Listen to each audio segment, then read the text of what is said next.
over, the pandemic is gone. Or something, I don't know. The pandemic, coronavirus, all of that stuff, the restrictions are rolling back. There's only a couple of countries around that are quite prominent that are still keeping those in place because they probably haven't pushed through the legislation they needed to ensure you are a slave in the future. Yeah, I know what that sounds like. But they stalled just enough, a couple of years, to get the legislation through worldwide to bring everyone up to a standard that is all the same across the board. And if you look at the legislation that was passed, a lot of it is based on emergency powers. The amount of stuff your premier, or in America, I think your governor, has managed to push through under the guise of an emergency power because this pandemic was so scary. Yeah, we're in for a wild ride. And if not you, your children or your grandchildren are.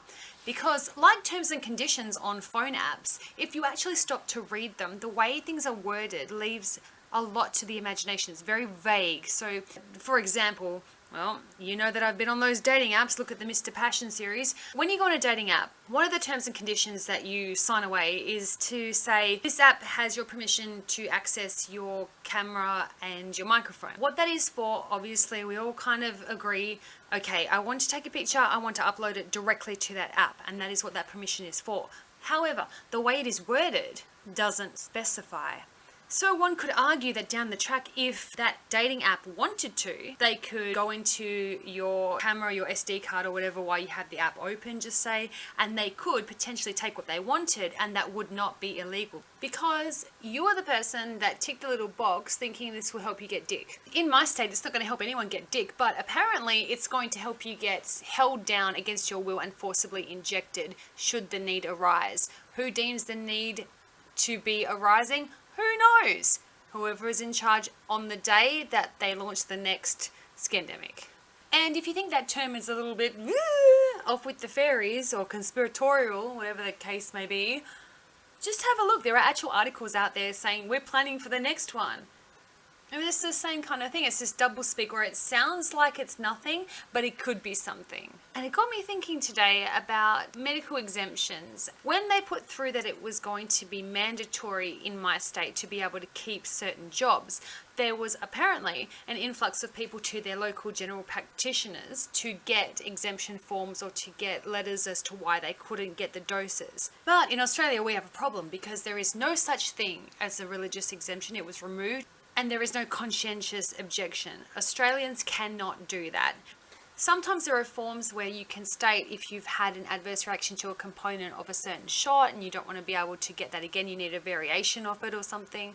Sometimes I have seen those forms. But with regards to the Rona stuff, it was pretty watertight. There was no way to sort of delay it. There was no, unless you got the Rona, then you had, I think they made it so they were allowed to let you off for a couple of months because technically you would still have the antibodies and it was sort of like having a shot, but there was actually no way really out of it. I'm going to try and put a picture of the form here because I remember reading it and thinking, holy crap, even if you had an adverse reaction, you can't not get the next one? What the hell is this?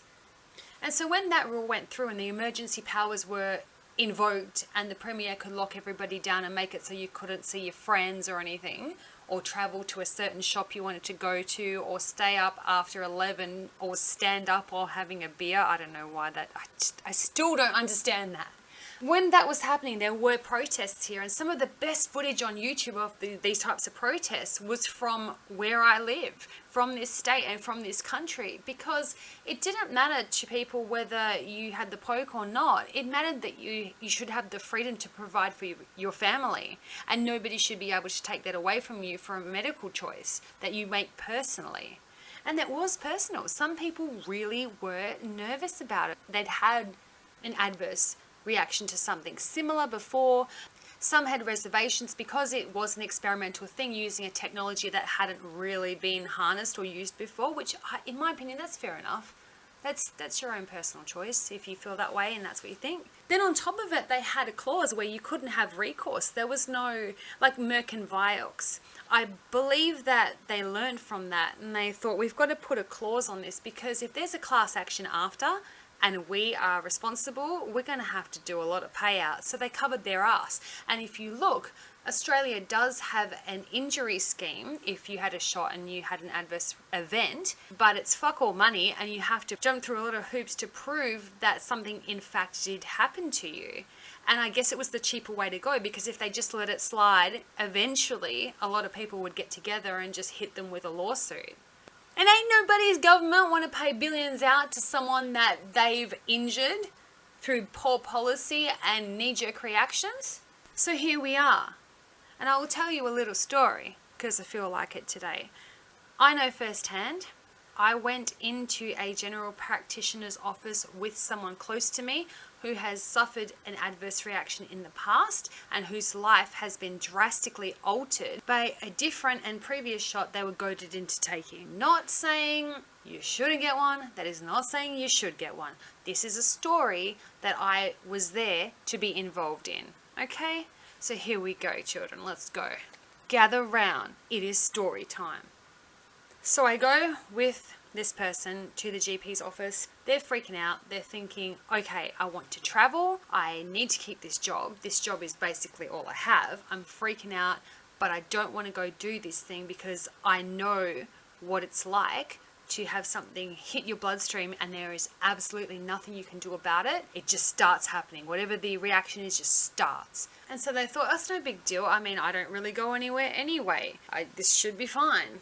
And we went into the GP's office. Unbeknownst to us, like I said at the start of this, there was an influx of people literally that week that must have thought the same thing. And straight away when we walked in, the barriers were up. The first doctor, and yes, there were two, the first doctor that we were seeing, and I sat in the corner like a good little idiot, you know. I got to hear both sides, and the person I was with was saying, I'm not trying to be one of these people that's trying to be difficult, but I'm pretty scared about this. I have reason to believe that it could affect me negatively. What do I do? And they were cut off immediately. Cut off. The first doctor, she was a person where English was not her first language. And before you get all, oh, that's fucking racist. I'm brown, honey. I'm an immigrant to this country. Get over yourself. The reason I'm bringing it up is because she was from India, a very poor part of India. And what she did in this meeting is pull out her fucking phone and show us pictures of her sick uncle in hospital that had the Rona. And he was in India. And so like many of these stats regarding medical intervention, they usually get those stats from third world countries to scare you into the prevalence of it in your country. So I was thinking, that's a good tactic. That's actually pretty good. I don't doubt that he's sick. It's just that this is a consultation between you and a different person. This is conflict of interest. What are you doing here? And she cut them off immediately and said, no, I cannot give you the exemption form. I will lose my job. My person I was with was saying, but I didn't even really ask anything yet. I haven't even told you that why I think this was right for me to do this. She cut the person off again and she said, no, this is something that we all have to do, and went on to explain this is a worldwide thing and everything we already know, right? The person I'm with starts getting frustrated, and I could tell they were getting frustrated, and saying, well, when does it end? A couple months ago, 2 meant that you were fully dosed up. Now it's 3. Like, when does it end? What do I do? You can't just keep doing this. I mean, the efficacy of something is obviously not that great if you've got to keep replacing the dose every few months, right? So the doctor ends up saying, I don't care. The person I was with said, what if the Premier says you need a 4th one, otherwise you lose your job? What? And she cuts them off again. And she says, I don't care, 4th, 5th, 6th, 7th, 8th, I do whatever. You know, she's in her accent. Sorry, I can't do the accent. I'm trying to make it real for you. But yeah, she said, I will do up to 25, I don't care. And like, my person looks at me and I look at them and I'm like, what the fuck did we just hear? Is this woman crazy? Has she been paid to say this? Because the stuff that's coming out of her mouth, she cannot have a medical degree. What the hell is this? And so we gave up and we went away and took a couple of days to think about it. Were we being irrational? I said to my friend, look, maybe it's just a thing. Just wait this out. Maybe you want to see another doctor. So my friend makes another phone call, makes another appointment. And this time we get another doctor whose first language is not English, but kind of around our age, so we figured, you know, she's been pretty cool in the past, because she was actually my doctor once a long time ago. She was a sweetie, but she kind of said the same thing. So she said, I can't give you one, and she showed us the forms, and it was quite watertight, as said. English is not her first language, right? But she's still Aussie, so she's still kind of laid back and stuff as well. She's got a bit of an accent, but she, at the same time, she's like, yeah, look, you know, just got to do it. I mean, we don't know. We don't know. You're completely right when you say it's not a known thing. It's a very new technology and stuff. We don't know what's going to happen, but at least in a few years, if it comes out it was wrong and something happens, at least we're all in it together. And we were just like, what? Picked up my bag, started getting my phone and everything. We're done here. Like, there's no way around it. And I didn't want to ask, but I know for a fact, because I have seen the documentation released, disclosed document from a pharmaceutical company, not regarding this shot, but another one, which I might do a video on another time, but the amounts that they paid Congress members to sign off on whether to make it mandatory or not, that was actually released. So I know that kind of stuff happens, and I know that pharmaceutical companies do come in and try and, you know, give them a free pen to get them to push something. I've been told as much when I've seen other specialists. We've been asked to push this specific thing because it's the latest and greatest. I really actually do think it is, though. Oh, the only side effect is that some people have got leukemia from it. Yeah. Another video for that one. But the point is, there seems to be a mentality that we're all in it together, and something weird's going on. It's what I've found is that those people that didn't take the shot sometimes get looked down on as, you know, you should have been a part of this, and people that have all the shots and who have not suffered an adverse reaction and therefore still think that they made the right decision and maybe it was right for them in their life or whatever, they seem to be trying to get those that haven't had the poke to do it. And all I can think of is maybe it's like that second doctor. Now that the truth is coming out, or more facts about the origins of this thing are coming out, and Fauci's involvement in gain of function and all that kind of stuff, now that's all coming out, it seems to be that there's a little bit of regret coming from that side. Now I'll tell you right now, nobody that I know that has not had the poke regrets it, but I know quite a few that did it and that now regret it. It's very interesting.